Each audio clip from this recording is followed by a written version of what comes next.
Aku tidak menikah karena cinta. Tapi justru aku kehilangan suami saat aku paling mencintainya. Namaku Tari. Sekarang usiaku 38 tahun. Dulu, aku dijodohkan dengan seorang laki-laki bernama Diki. Kami tidak saling mengenal. Aku tidak mencintainya, tidak menyayanginya, bahkan berbicara pun seperlunya. Diki bekerja sebagai karyawan pabrik. Setiap bulan, ia memberikan gajinya padaku. Aku menerimanya dingin, tanpa senyum, tanpa rasa.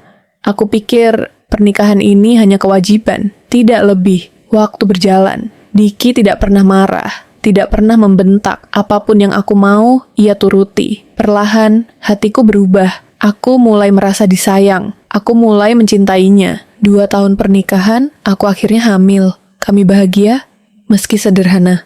Namun, di usia 7 bulan kehamilanku, Diki dipecat karena pengurangan karyawan. Aku menangis. Kami tidak punya rumah, tidak punya apa-apa. Dan 2 bulan lagi, aku akan melahirkan. Setiap hari, Diki mencari kerja kemana-mana. Sampai suatu malam. Usia kandunganku 9 bulan. Jam menunjukkan pukul 1 dini hari. Diki belum pulang. HP-nya tidak aktif. Hatiku gelisah. Aku pergi ke rumah orang tuanya.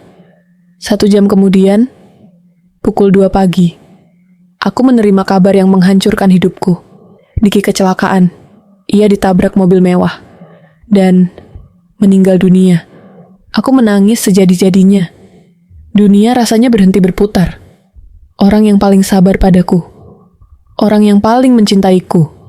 Pergi, meninggalkan aku dan anaknya yang masih di dalam kandungan. 3 hari kemudian, aku melahirkan. Anakku laki-laki. Dan wajahnya sangat mirip Diki. Suatu malam, seorang laki-laki datang ke rumahku. Ia menjelaskan semuanya. Dialah bos lama suamiku. Orang yang menabrak Diki malam itu. Ia memberikan uang ganti rugi 500 juta rupiah. Dan menawariku bekerja di pabrik tempat Diki dulu bekerja. Aku menerima kenyataan. Anakku kini 12 tahun. Aku membesarkannya sendiri. Selama 12 tahun, aku tidak pernah berniat menikah lagi. Bukan karena takut, tapi karena aku ingin bertemu Diki di surga, tanpa cerita cinta lain di antaranya. Pesanku untuk kalian, kadang cinta tidak datang di awal. Ia tumbuh dari kesabaran, ketulusan, dan pengorbanan. Dan seringkali, saat kita baru belajar menghargai, Tuhan justru mengambilnya.